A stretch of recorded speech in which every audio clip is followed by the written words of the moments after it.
संत तुकाराम जी का जन्म देहू ग्राम में एक कुणबी परिवार में हुआ था। भक्ति और ज्ञान से परिपूर्ण उनका जीवन आम लोगों और साधु संतों के लिए प्रेरणा स्रोत उनका जीवन था।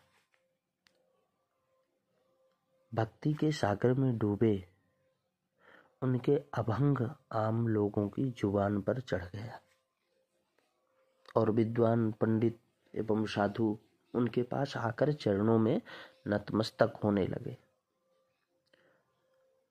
पुणे के एक परंपरावादी ब्राह्मण को यह बात ठीक नहीं लगी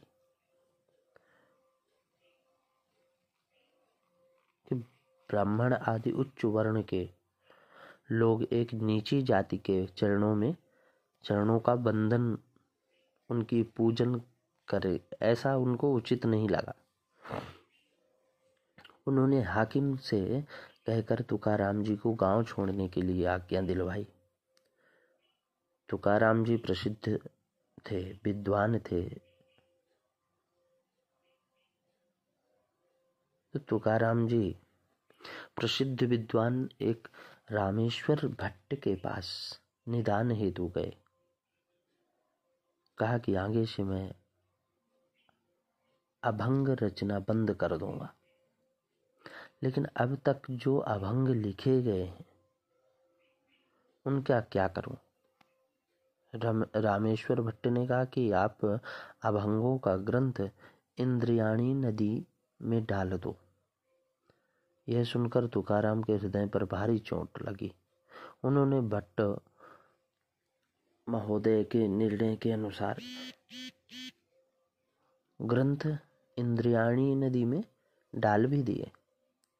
दुख स्वरूप अन्न जल त्याग कर भगवान विट्ठल के मंदिर के सामने बैठ गए। 13 दिन बीत गए, उन्होंने आसन नहीं छोड़ा। भगवान स्वयं बाल रूप में प्रकट हुए और तुकाराम को गले लगा लिया। तुकाराम मानो अपने जीवन की साधना का फल मिल गया। तुकाराम जी को भगवान ने कहा कि तुम्हारा ग्रंथ नदी में यथावत सुरक्षित है और ग्रंथ को भक्तों को सौंप के वो अंतर ध्यान हो गए। जब यह बात पता लगी तो उनकी प्रतिष्ठा को सभी ने स्वीकारा। जीते जी वे संत परंपरा के सिरमौर कहलाने लगे। भक्ति सूर्य के समान तेजस्वी और चंद्र के समान शीतल होती है। उसे जाति वर्ण का दंभ, असत्य या अज्ञान जनित कोई अंधकार ढक नहीं सकता। उसकी शीतलता से सभी कृतार्थ होते हैं। सच्चा भक्त अपने समर्पण से परमेश्वर को भी बांध लेता है।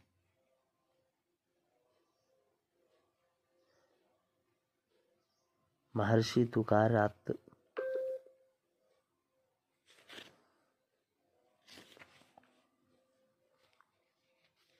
तुकाराम की पत्नी बचपन से ही अत्यंत कटुभाषणी थी।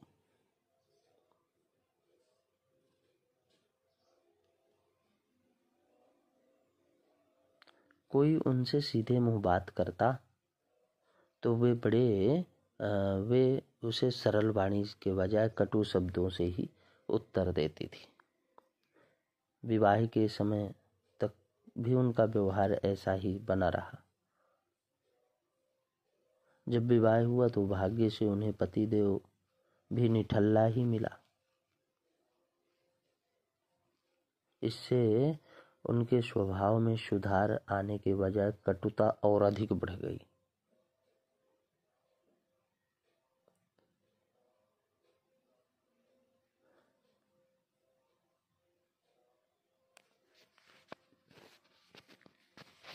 और